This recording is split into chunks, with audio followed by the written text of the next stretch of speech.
स्वागत है आप सभी का। आइए आज सुनते हैं मन्नू भंडारी जी की लिखी कहानी स्त्री सुबोधिनी। प्यारी बहनों, ना तो मैं कोई विचारक हूँ, ना प्रचारक, ना लेखक, ना शिक्षक। मैं तो एक बड़ी मामूली सी नौकरी पेशा घरेलू औरत हूँ जो अपनी उम्र के 42 साल पार कर चुकी है। लेकिन उस उम्र तक आते आते जिन स्थितियों से मैं गुजरी हूँ, जैसा अहम अनुभव मैंने पाया है, चाहती हूँ बिना किसी लाग लपेट के उसे आपके सामने रखूँ और आपको बहुत सारे खतरों से आगाह कर दूँ। अब सीधी बात सुनिए, सीधी और सच्ची। मेरा अपने बॉस से प्रेम हो गया। वाह, आपके चेहरों पर तो चमक आ गई। आप भी क्या करें, प्रेम कमबख्त है ही ऐसी चीज़, चाहे कितनी ही पुरानी और घिसी पिटी क्यों ना हो जाए, एक बार तो दिल फड़क ही उठता है, चेहरे चमचमाने ही लगते हैं। खैर, तो यह कोई अनहोनी बात नहीं थी।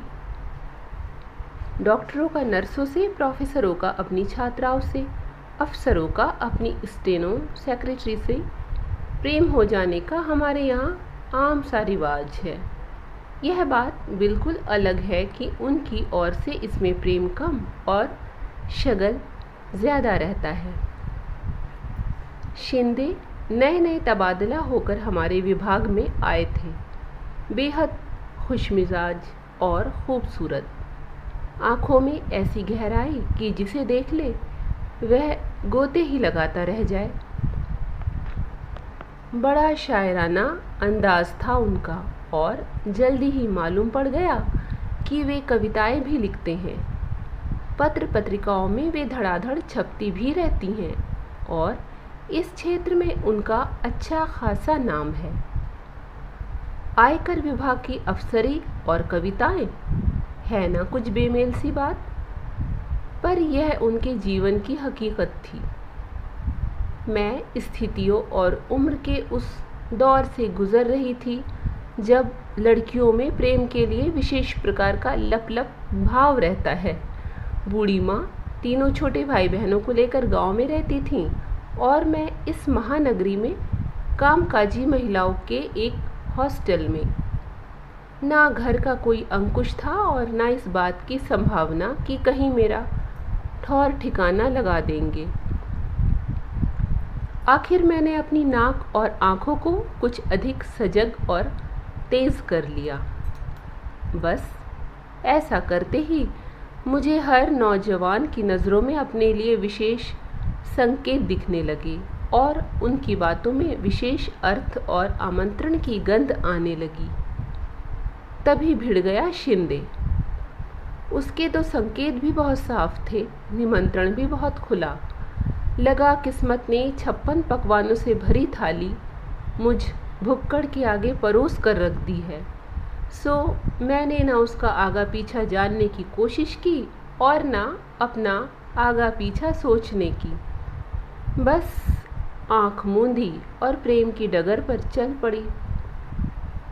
हर प्रेम की शुरुआत करीब करीब एक सी होती है। प्रेमियों को वे सारी बातें चाहे कितनी रोमांचकारी और गुदगुदाने वाली लगे, देखने सुनने वालों को बड़ी उबाऊ और सपाट लगने लगती हैं। शामें हमारे किसी रेस्तरां के नीम अंधेरे कोनों में बीतती तो कभी बाग के झुरमुट के बीच, कभी हम आपस में उंगलियां उलझाए रहते तो कभी वह मेरी लटों से खिलवाड़ करता रहता। एक बार उसने कविता में मेरे बालों की उपमा बदली से दे दी। बस फिर क्या था, मैं जब तब गोदी में रखे उसके सिर पर झुककर बदली छितरा देती और वह उचक कर, यह क्या? आपकी आंखों में तो अविश्वास उभर आया। मैं समझ गई, एक सीनियर अधिकारी और ऐसी छिछोरी फिल्मी हरकतें। पर सच मानिए, अब भी मैं दावे के साथ कह सकती हूँ कि यहाँ के हर पुरुष के भीतर एक ऐसा ही फिल्मी हीरो आसन मारे बैठा रहता है और जब तक वह पूरी तरह तृप्त ना हो जाए मरता नहीं। उम्र के किसी भी दौर में उस समय चाहे वह 6 बच्चों का बाप ही क्यों ना हो, ज़रा सा मौका मिलते ही भड़बड़ा कर जाग उठता है और पूरी तरह अपनी गिरफ्त में जकड़ लेता है। फिर तो बड़ी बड़ी तोपें तक ऐसी बचकाना और बेवकूफ़ाना हरकतें करती हैं कि बस तौबा, ना कोई शर्म ना उम्र का लिहाज। आजकल की लड़कियों ने उस राज को अच्छी तरह समझ लिया है, पर मैं तो उन बहनों को सावधान करना चाहती हूँ जो शादी के पहले ही उस हीरो के चंगुल में आकर अपने को चौपट कर लेती हैं। हाँ, तो मैं पूरी तरह शिंदेमई हो गई, पर तभी एक भयंकर झटका लगा, बल्कि कहूँ कि जो लगा उसके लिए झटका शब्द हल्का ही है। मालूम पड़ा कि शिंदे की एक अदद बीवी है जो पहली बार पुत्रवती बनकर 5 महीने बाद अपने मैके से लौटी है, यानी एक अदद बीवी और एक अदद बच्चा। मुझे तो सारी दुनिया ही लड़खड़ाती नज़र आने लगा मैं बहुत बड़ा धोखा खा गई हूँ। मेरे भीतर गुस्सा बुरी तरह बलबलाने लगा। बीवी बच्चे के रहते मेरी और प्रेम का हाथ बढ़ाने का मतलब?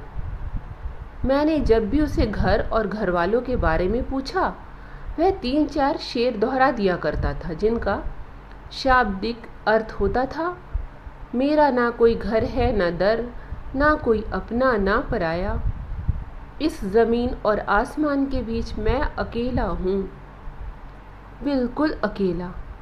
पर मेरे लिए इन शेरों का सीधा साधा अर्थ था, हरी झंडी, लाइन क्लियर। सो मैं सपाटे से चल पड़ी, बल्कि चलने में थोड़ा फुर्ती भी की। आप तो जानती ही होंगी कि इस उम्र तक शादी ना होने पर लड़कियों में एक ख़ास तरह की हड़बड़ाहट आ जाती है। चाहती हैं जैसे भी हो जल्दी से जल्दी प्रेमी को पूरी तरह कब्जे में करके पति बनाकर अपनी टेंट में घोंस ले। मैं भी इसी नेक इरादे से लपक रही थी कि बीच में ही औंधे मुंह गिरी, पर गिरने नहीं दिया शिंदे ने, हाथों हाथ झेल लिया। उसने बिना किसी बात का मौका दिए मुझे बाहों में भर लिया और धुआंधार रोने लगा। पिता के दबाव में आकर की हुई शादी मेरे जीवन की सबसे बड़ी ट्रेजेडी बन गई। बीवी के रहते भी मैं कितना अकेला हूँ। 2 अजनबियों की तरह एक छत के नीचे रहने की यातना, ऐसी ऐसी बातों के ना जाने कितने टुकड़े आंसुओं से भिगो भिगो कर टपक रहे थे। मेरा विवेक मुझसे संकल्प करवा रहा था कि लौट जाओ, इस दिशा में अब एक कदम भी मत बढ़ो। मैं रो रो कर अपना संकल्प दोहरा रही थी, वह रो रो कर अपना दुख दोहरा रहा था। इसी तरह हम 2-3 बार और मिले, वही बातें वही रोना। ऐसी बातों के ना जाने कितने टुकड़े आंसुओं से भीग भीग कर टपक रहे थे। मेरा विवेक मुझसे संकल्प करवा रहा था कि लौट जाओ, इस दिशा में अब एक कदम भी मत बढ़ो। मैं रो रो कर अपना संकल्प दोहरा रही थी, वह रो रो कर अपना दुख दोहरा रहा था। इसी तरह हम 2-3 बार और मिले, वही बातें वही रोना। मैंने सोचा था कि आंसुओं के साथ मैं अपना सारा प्रेम और गम भी बहा दूंगी और हमेशा के लिए अलविदा कहकर लौट जाऊंगी, पर हुआ एकदम उल्टा। आंसुओं के जल से सिंचकर प्रेम की बेल तो और भी ज़्यादा लहलहा उठी। अब देखिए ना, मीरा का पद असवन जल सींच सींच बचपन से पड़ा था, पर हम सबकी ट्रेजेडी यही है कि स्कूली शिक्षा को जीवन में गुनते नहीं। शिक्षा एक तरफ और जीवन एक तरफ, इसीलिए ठोकर खाते हैं। यही हुआ। उसका दुखी और दयनीय चेहरा देखकर मेरे मन में प्रेम का ज्वार उमड़ने लगा। उसके आंसुओं ने प्रेम को इतना गीला और रपटीला बना दिया कि वापस मुड़ने को तैयार मेरा पैर अपने आप को स्वाहा करने के लिए आगे बढ़ गया। शिंदे इस मैदान का पक्का खिलाड़ी था। मेरे असमंजस और दुविधा को चट भाप गया। केवल भाप ही नहीं गया, वरन उसने यह भी महसूस कर लिया कि बीवी की उपस्थिति से हमारे प्रेम में आपातकालीन स्थिति पैदा हो गई है।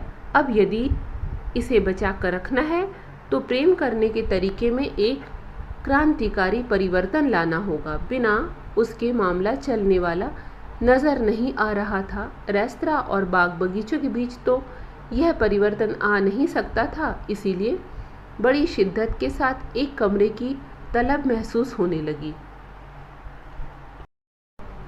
3-4 कमरा मुलाकातों में ही मैंने समझ लिया कि इन मुलाकातों के कारण उसके भीतर किसी तरह का अपराध बोध या कुछ गलत करने का भाव लेश मात्र भी नहीं है। वह काफ़ी तृप्त और छका हुआ लगता था।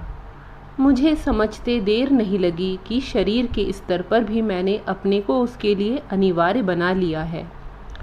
मुझे पक्का विश्वास हो गया कि मेरा यह समर्पण तुरूप के इक्के की तरह कारगर सिद्ध होगा और बाजी मेरे हाथ। निश्चय ही इन मुलाकातों ने मेरे प्रेम को बड़ी मजबूत बैसाखियां थमा दी और मेरे लड़खड़ाते कदम फिर जम गए।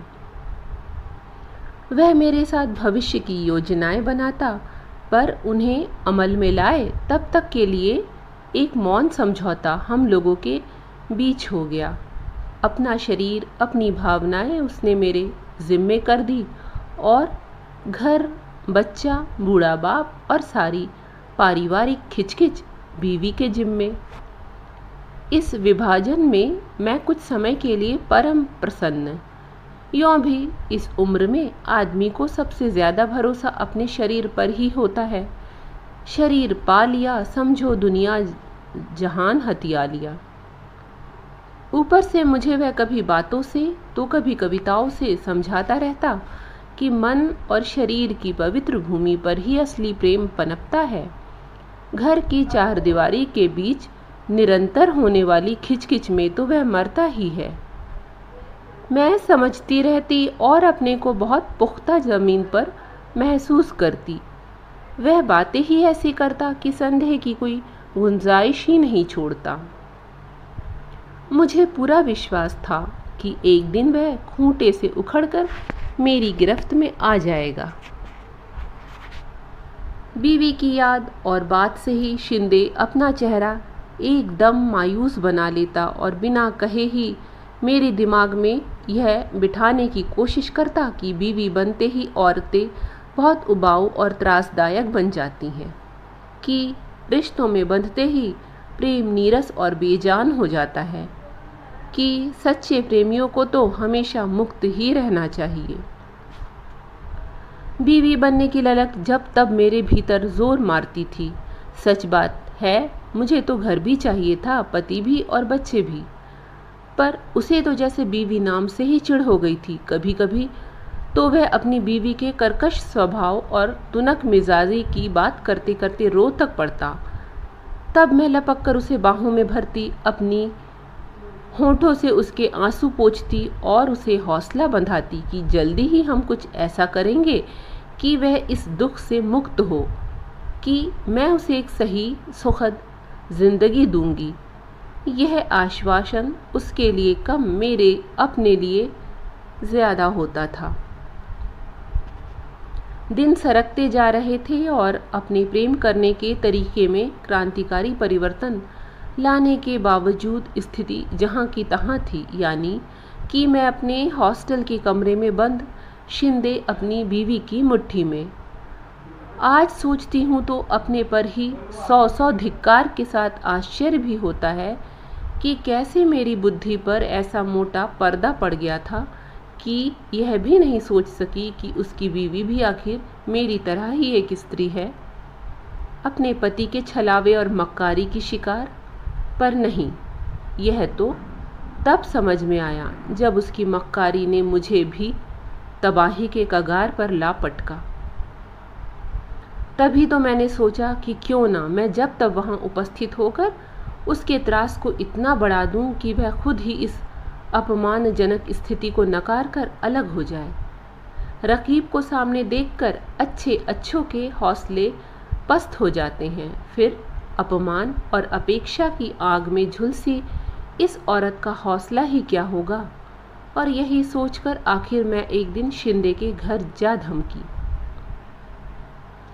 एक सुहागिन औरत की सारी नियामतों यानी कि बूढ़े ससुर के वरद हस्त की छत्र छाया और बच्चे के पोतड़ों के बंधनवार के बीच दूधों नहाई पूतो फली भाव से वह कुर्सी पर विराजमान थी। मुझे देखकर उसके चेहरे पर किसी तरह का कोई विकार नहीं आया। विकार तो मुझे देखकर शिंदे के चेहरे पर आया, जिसे उसने थोड़ी सी कोशिश करके अफसरी नकाब के बीच ढक लिया। दफ्तरी भाषा में दफ्तरी बातें करके उसने मुझे चलता किया, पर बाहर निकलते समय हाथ दबाकर लाड़ में लिपटी हल्की सी फटकार के साथ शाम को कमरे पर आने का निमंत्रण भी दे दिया। मैं उसकी बीवी को त्रस्त करने गई थी, पर खुद ही त्रस्त और पस्त होकर लौटी। मुझे आश्चर्य हो रहा था कि यह औरत है या मांस का लोंदा। इसका आदमी 3 साल से एक दूसरी लड़की के साथ मस्ती मार रहा है और उसे ना कोई तकलीफ ना कष्ट। मैं इसकी जगह हूँ तो शायद एक दिन भी इस तरह की अपमानजनक स्थिति को बर्दाश्त न करूँ। इसके शरीर पर चमड़ी लिपटी है या गैंडे की खाल, यह तो मुझे बहुत बाद में अपने अनुभव ने सिखाया कि अधिकतर शादीशुदा औरतें ऐसी होती हैं जिन्हें अपने घर की दीवारों से बेशुमार लगाव होता है। इतना ज़्यादा कि धीरे धीरे उन दीवारों को ही वे अपने शरीर के चारों ओर लपेट लेती हैं। फिर मान अपमान के सारे हमले उनसे टकराकर बाहर ही ढेर हो जाते हैं और वे उनसे बेअसर सती साध्वी सी भीतर सुरक्षित बैठी रहती हैं। शाम को शिंदे मुझ पर एकदम बरस पड़ा कि मैंने उसके घर आने की मूर्खता क्यों की। कितना चौकस रहना पड़ता है उसे हर समय, जिससे उसकी बीवी को इस प्रसंग की हवा भी न लग सके, वरना तो वह शूर्पनखा की तरह ऑफिस, परिवार और सारे शहर में हड़बोंग मचा कर रख देगी। मौका लगा तो मेरा झोंटा पकड़कर सड़क पर जूते लगवाएगी। और बड़ी चालाकी से उसने मेरे मन में अपनी पत्नी के लिए, जिसे वह अक्सर कोतवाल कहता था, ढेर सारी नफरत और आक्रोश भर दिया। साथ ही जल्दबाजी करने की अपनी नादानी भरी मूर्खता पर मुझे बेहद शर्मिंदा भी किया। देखा आपने कि कैसे शातिराना अंदाज से पुरुष नफरत और गुस्से की सुई अपनी ओर से सरकाकर दोनों औरतों की ओर घुमा देता है। वे ही आपस में लड़े भिड़े, कोसे गलियाए और वह जो असली गुनहगार है अपने पर आंच आए बिना आराम से दोनों का सुख भोगता रहे। वह समझाता कि सहजीवन का मधुरतम पक्ष तो हम भोग ही रहे हैं। मैं क्यों बेकार में शादी ब्याह और घर में जकड़कर इस मधुर संबंध का गला घोटना चाहती हूँ। और इसी चक्कर में वह मधु उड़ेलती हुई 3-4 फड़कती कविताएं मेरे नाम ठोक देता। मेरे कंधों पर स्त्री पुरुष के संबंधों को एक नई दिशा देने का दायित्व है। अगली पीढ़ी अधिक स्वस्थ, अधिक मुक्त जिंदगी जी सके, उसके लिए हमें पहल करनी होगी, एक उदाहरण रखना होगा, चाहे उसके लिए हमें खाद ही क्यों न बनना पड़े। शिंदे तो ये बातें झाड़ कर मजे से अपनी बीवी का बगलगीर हो जाता और मैं असली अर्थों में खाद बनी अपने कमरे में सड़ती रहती। तभी शिंदे का तबादला हो गया। मैं एक बार फिर डगमगा गई। मुझे लगा कि बस अब यह मेरी जिंदगी से निकला, पर उस समय तो बस शिंदे में ही प्राण बसते थे। लगता था उसके बिना जी नहीं सकूंगी। गलत सही का समझ ही कहाँ रह गई थी। मैं उसे पाना चाहती थी और वह मुझे खोना नहीं चाहता था। उसके साथ होटल में गुजारे वे दिन मैं तो भूल ही गई कि हम दोनों के बीच कोई तीसरा भी है। तबीयत एकदम लहलहा उठी। इस बार उसने बाकायदा योजना बनाई कि पत्नी को अब यहाँ ना बुलाकर उसके पिता के घर भेज देगा और धीरे धीरे उसे कानूनी कार्रवाई करने के लिए राज़ी कर लेगा। यदि नहीं हुई तो मजबूर करेगा। बातों का तो वह बादशाह था ही, पत्र लिखने में भी उसे कमाल हासिल था। शरीरों में जो दूरी आ गई थी उसे वह पत्रों की भाषा से पाटता रहता। पत्रों में वह मुझे दिव्य प्रेम का दर्शन समझाता। मेरे जन्मदिन पर अपने इसी दिव्य प्रेम में डुबोकर उसने एक खूबसूरत सा तोहफा मेरे लिए भेजा। कभी वह चांदनी रात के गीत लिखकर भेजता तो कभी साथ बिताए मधुर क्षणों की याद को ताज़ा करने वाली कविताएं। उसने आंखों में सचमुच के आंसू भरकर कहा कि मैं ही शिंदे की प्राण हूँ, शिंदे की प्रेरणा हूँ। घर परिवार के अतिरिक्त शिंदे का जो कुछ भी है और वही तो असली शिंदे है, वह उसने मुझे पूरी तरह सौंप रखा है। और तुरंत उसने अपनी बात का प्रमाण पेश कर दिया। मुझे समर्पित किया हुआ अपना नया कविता संग्रह हाथ से लिखा हुआ था, प्राण को। उसकी प्रेरणा और प्राण बनने का हश्र यह हुआ कि वह तो दिन दूना रात चौगुना फलता फूलता रहा, धन यश सफलता मान सम्मान सभी का मालिक, और मैं भीतर ही भीतर झुलस कर काठ का कुंदा हो गई, सब और से मरी, मुरझाई, टूटी और पस्त। मैं समझ गई कि मैं बुरी तरह ठगी गई हूँ। धीरे धीरे उम्र की बढ़ोत्तरी और ऑफिस की दुनियादारी की निरंतर बढ़ती जिम्मेदारियों के बीच शिंदे की रोमानी ज़रूरत घटती चली गई। परिणाम यह हुआ कि हमारे बीच चलने वाले पत्रों की संख्या कम और मजमून मौसम के सर्द गर्म होने पर आकर टिक गया। 8 साल तक चलने वाला प्रेम प्रसंग महज एक खिलवाड़ था, जिसकी बाजी बड़ी होशियारी से शिंदे ने बांटी। भ्रमजाल के कटते ही नज़र साफ हुई तो बाजी में बटे हुए पत्तों का यह नशा रह रहकर मेरी आंखों में उभरने लगा।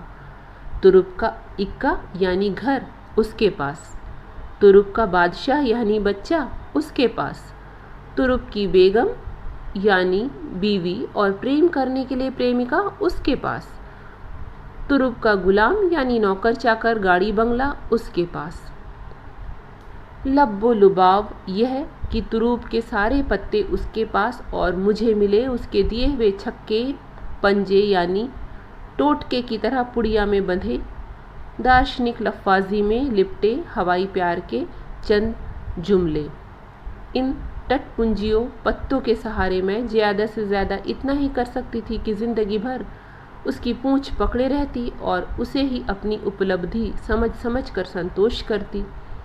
मन बहुत घबराता तो उसी पूंछ से हवा करके उसके साथ बिताए मधुर क्षणों पर जमी समय की धूल उड़ाकर कुछ समय के लिए अपना खालीपन भर लेती। निहायत हवाई बातें पल्ले से बांधे बांधे मैंने अपनी ज़िंदगी को बर्बादी के कगार पर ला पटका था। अब चाहती हूँ ठेठ दुनियादारी की बातें अपनी हजार हजार मासूम किशोरी बहनों के पल्ले से बांध दूं, जिससे वह मेरी तरह भटकने से बच जाएं। इस देश में प्रेम के बीज मन और शरीर की पवित्र भूमि में नहीं, ठेठ घर परिवार की उपजाऊ भूमि में ही फलते फूलते हैं। भूल कर भी शादीशुदा आदमी के प्रेम में मत पड़िए। दिव्य और महान प्रेम की खातिर बीवी बच्चों को दांव पर लगाने वाले प्रेम वीरों की यहाँ पैदावार ही नहीं होती। 2 नावों पर पैर रखकर चलने वाले शूरवीर ज़रूर सरेआम मिल जाएंगे। हाँ, शादीशुदा औरतें चाहें तो भले ही शादीशुदा आदमी से प्रेम कर ले। जब तक चाहा प्रेम किया, मन भर गया तो लौट कर अपने खूंटे पर। ना कोई डर ना घोटाला, जब प्रेम में लगा हो शादी का ताला। ये थी कहानी स्त्री सुबोधिनी। अगर प्रस्तुतिकरण पसंद आई हो तो लाइक कर दीजिएगा। चैनल पर अगर नए हो तो सब्सक्राइब कर लीजिएगा। धन्यवाद।